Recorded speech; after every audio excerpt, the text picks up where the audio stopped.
رب العالمين والصلاة والسلام على سيد الأنبياء والمرسلين وعلى آله وأصحابه أجمعين۔ میرے محترم دوستو، بزرگوں اور بھائیوں، اللہ جل جلالہ کائنات کے ہر ذرے کے اور ہر فرد کے خالق و مالک ہے۔ ہم سب کو اور کل کائنات کو اور کائنات کے ہر ذرے کو، ہر فرد کو اللہ نے بنایا ہے۔ اس کائنات میں کوئی فرد اور فرد کا کوئی ذرہ کسی غیر کا بنا ہوا نہیں ہے، سب اللہ کے مخلوق کے، سب کو اللہ نے بنایا ہے۔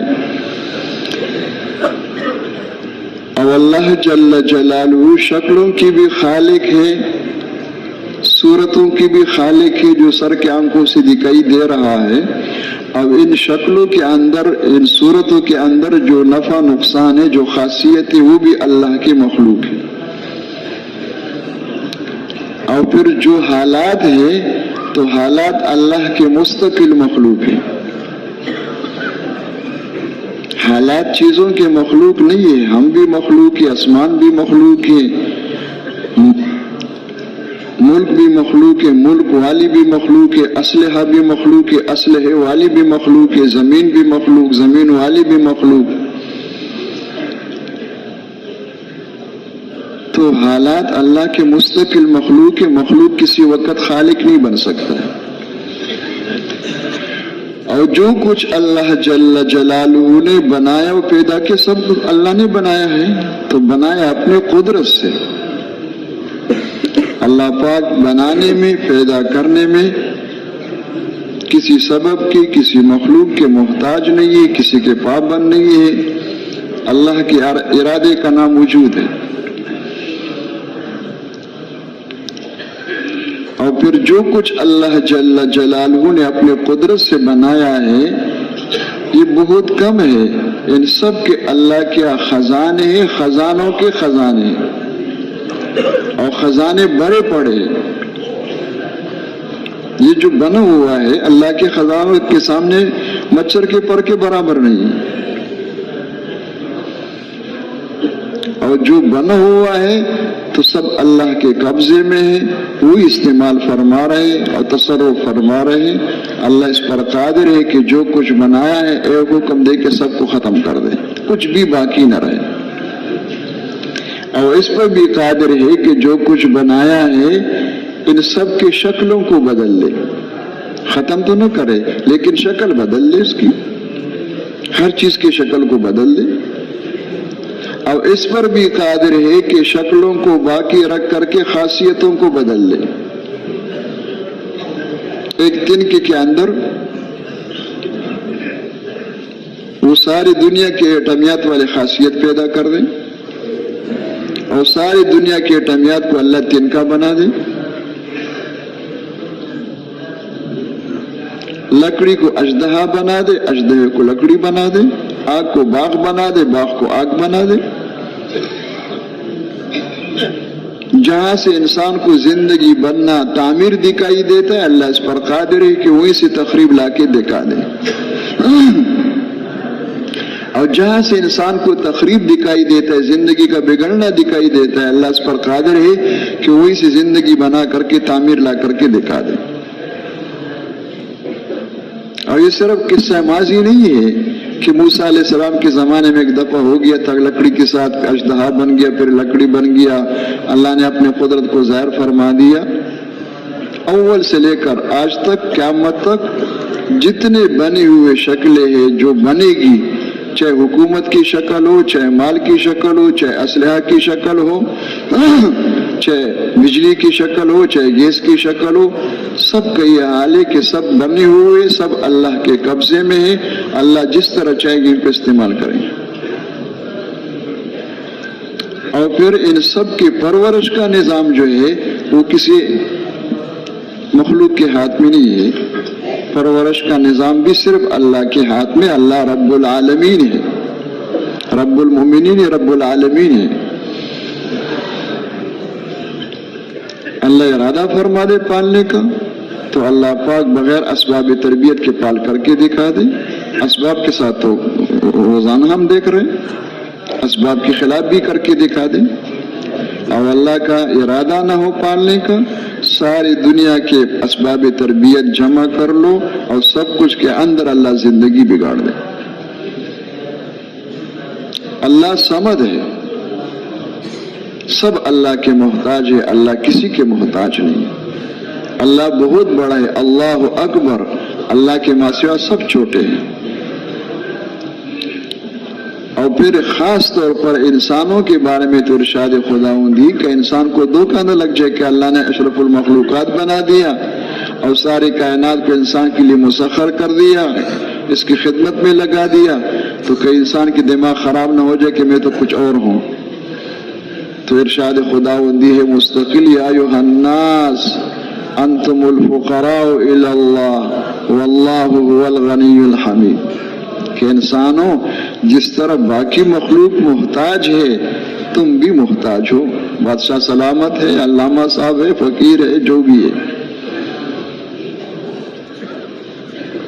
تو وہ اللہ جو اتنی قدرت و طاقت والا ہے، اس اللہ کے ساتھ ہم سب کا تعلق ہو جائے. یہ ہمارا آپ کا مقصد زندگی ہے. ہمیں بنایا اس لیے ہے، دنیا میں ڈالا اس لیے ہے، لایا اس لیے ہے کہ انسان دنیا میں اس طرح زندگی گزارے کہ اس انسان کا اللہ کے ساتھ تعلق پیدا ہو جائے. اس انسان کا اللہ کے ساتھ تعلق پیدا ہونا ہی مقصد ہے. اب یہ سارے مسئلوں کا حل ہے، ایک ہی حل ہے. کیا معنی تعلق کا؟ کہ انسان کا جسم جو ہے اس میں جو مرکزی جگہ ہے وہ دل کو حاصل ہے. تو انسانی دل جو ہے بنے ہوئے مخلوق سے خالق کی طرف پھر جائے. انی وجہت وجہی للذی فطر السماوات والارض. دل اللہ کو دے دے، جو کچھ اللہ کو پسند وہ اس دل میں ہو اور اللہ کے ناپسندیدہ کوئی چیز اندر نہ ہو. دل کا تعلق اللہ کے ساتھ ہو اور جسم بھی حوالے کرے کہ اس جسم سے وہ اعمال نکلے جو اللہ کو محبوب اور پسند ہے، اس کے خلاف کوئی عمل نہ ہو. یہ ہے تعلق مع اللہ. دل اللہ کی طرف پھر جائے، اللہ کے ذات و صفات کا یقین دل میں آ کر پختہ ہو جائے. اللہ جل جلالہ کے محبت دلوں میں آ کر سارے محبتوں پہ غالب ہو جائے. والذین آمنوا اشد حبا للہ. تو اللہ کے ساتھ تعلق پیدا ہو جائے. یہ تو مقصد ہے. اور ہماری حاجت یہ ہے کہ ہم مسکین ہیں، ہم فقیر ہیں، اللہ غنی ہے، ہمارے پاس کچھ نہیں ہے، جو کچھ ہے اس کا دیا ہوا ہے، اللہ کے خزانے بھرے پڑے ہیں. تو ہم اللہ کے خزانوں سے براہ راست فائدہ حاصل کرنے والے بن جائیں. براہ راست کیا ہوتا ہے؟ ایک مخلوق سے فائدہ حاصل کرنا، ایک قدرت سے براہ راست استفادہ. مخلوق سے فائدہ حاصل کرنا تو وہ جس وقت دنیا میں چالو ہے، ساری دنیا میں، کہ انسان دنیا میں آ کر اپنے خالق اور مالک سے غافل ہو کر اللہ کے احکامات توڑ کر حیوانوں کی طرح، جانوروں کی طرح جو کچھ دکھائی دے رہا ہے، جو اس کا مشاہدہ ہے، جو اس کا تجربہ ہے، اس کو بنیاد بنا کے زندگی گزارے اور محنتیں کرے. ان بنیادوں پہ چلنے والوں کو، اس طرح محنت کرنے والوں کو جو کچھ مل رہے اور مل رہے، ملک بھی، مال بھی، طاقت بھی، کرسی بھی، منصب بھی، سب کچھ مل رہے، وہ سب کچھ اللہ دے رہے. لیکن اس طرح چلنے والوں کو جو کچھ اللہ دے رہے ناراض ہو کے دے رہے، ناخوش ہو کے دے رہے. اللہ کو اس طرح چلنا ایک سیکنڈ کے لیے بھی پسند نہیں. بنایا اللہ نے، پیدا کیا اللہ نے، پال رہے اللہ پاک، اور تعلق اس کا ہو غیر اللہ کے ساتھ. یقین کرے غیر اللہ استعمال ہو اللہ کے غیر کے لیے تو اللہ کو ناپسند ہے. لیکن اللہ دنیا میں ان کو بھی دے رہے، لیکن ناراض ہو کے دے رہے. وہ کس لیے دے رہے؟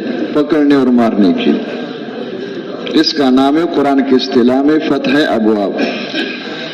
قرآن پاک میں ارشاد خداوندی ہے غلط چلنے والوں کو اللہ نے پکڑ لیا، معمولی پکڑ، تاکہ ذرا یہ ٹھیک ہو جائے، کچھ ہوش میں آ جائے، ڈھیلے پڑ جائے، نرم پڑ جائے، لیکن نہیں ہوا۔ نہ کوئی بات نہیں، ہوتا رہتا ہے، اتار چڑھا ہوتا ہے۔ تو جب اس طرح ہو گیا تو اللہ نے ناراض ہو کر ان پہ دروازے کھول دیے۔ اور کس چیز کے دروازے؟ ہر چیز کے دروازے، مال کی بھی، صحت کی بھی، طاقت کی بھی، منصب جو چاہے، اور اپنے دروازے کھول کر کے فوری پکڑتے نہیں ہے۔ اللہ کے ہاتھ دیر ہے لیکن اندیر نہیں ہے۔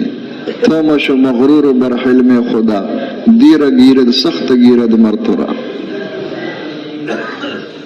تو اللہ مہلت دیتے ہیں، اس مہلت سے انسانوں کو دھوکہ لگ جاتا ہے۔ فرعون کو بھی لگ گیا تھا، نمرود کو بھی لگ گیا تھا، قارون کو بھی لگ گیا تھا، آج کے فراعنہ کو بھی لگ رہے، آج کے نماردہ کو بھی لگ رہے، ان کے راستے پر چلنے والوں کو سب کو دھوکہ یہ لگ جاتا ہے کہ اللہ فوری پکڑتے نہیں، اللہ مہلت دیتے۔ تو اللہ نے مہلت دی، اور کتنی مہلت دی؟ حتی اذا فرحوا بما اوتوا، یہاں تک کہ جو کچھ نعمت اللہ نے دن پر اتنے خوش ہو گئے کہ تکبر کرنے لگ گئے، اترانے لگ گئے۔ جب اس منزل پہ پہنچ گئے تو فرمایا اخذناہم بغتۃ، ہم نے دفعتاً پکڑ لیا، یکدم پکڑ لیا۔ وہ پارسی کا مقولہ ہے، چوب خدا صدا ندارت، چو زند دوا ندارت۔ ایک دم پکڑ لیا، فیضا ہم مبلسون، بالکل حیران ہو گئے، ان کی آنکھیں کھلی رہ گئی کہ یہ کیا ہوا، کبھی سوچا بھی نہیں کہ یہ بھی ہو سکتا ہے، ہو گیا۔ اس کا نام ہے قرآن کی اصطلاح میں فتح ابواب۔ اور قدرت سے براہ راست استفادہ کیا ہے؟ قدرت سے براہ راست استفادہ یہ ہے کہ انسان سب سے پہلے اپنے خالق اور مالک کو پہچانے، اور اللہ کو معبود اور مقصود بنا کر کے، اور انسان اس طلب میں ہو، اس تحقیق میں ہو کہ اس وقت میرے رب مجھ سے کیا چاہتے ہیں۔ کسی وقت غافل نہ ہو، ہر وقت، اور کوئی جگہ احکامات سے خالی نہیں ہے، کوئی وقت خالی نہیں ہے، ہر وقت میں حکم کو دیکھ کے چلے اللہ کو راضی کرنے کے لیے۔ اس طرح چلنے والوں کو جو کچھ مل رہے ہیں وہ بھی اللہ ہی دے رہے ہیں، لیکن اس طرح چلنے والوں کو جو کچھ اللہ دے رہے، خوش ہو کے دے رہے، راضی ہو کے دے رہے، اور جو کچھ دے رہے کامیاب ہونے کے لیے، عزت دینے کے لیے، خوش کرنے کے لیے، دنیا خرد بنانے کے لیے۔ اس کا نام ہے قرآن کی اصطلاح میں فتح برکات۔ ارشاد خداوندی ہے قرآن پاک میں، وَلَوْ أَنَّ أَهْلَ الْقُرَىٰ آمَنُوا وَاتَّقَوْا لَفَتَحْنَا عَلَيْهِمْ بَرَكَاتٍ مِّنَ السَّمَاءِ وَالْأَرْضِ وَلَكِنْ كَذَّبُوا فَأَخَذْنَاهُمْ بِمَا كَانُوا يَكْسِبُونَ۔ اگر بستی والی ایمان لے آتے، تقوی اختیار کر لیتے، تو ہم ان پر برکتوں کے دروازے کھول دیتے، آسمان سے بھی اور زمین سے بھی۔ تو قدرت سے براہ راست استفادہ ہو، یہ دو راستے ہیں، ایک ہے براہ کائنات، ایک ہے براہ راست۔ اور ان دو راستوں کو ہم ہر نماز میں اپنی سب سے بڑی حاجت سمجھ کے اللہ سے مانگ رہے، اہدنا الصراط المستقیم، کہ یا اللہ وہ جو آپ کے پیارے ہیں، جن سے آپ راضی ہیں، جن سے آپ خوش ہیں، اور خوش ہو کر ان پہ برکتوں کے دروازے کھول دیتے، اے اللہ مجھے ان خوش قسمتوں میں شمار فرما دے،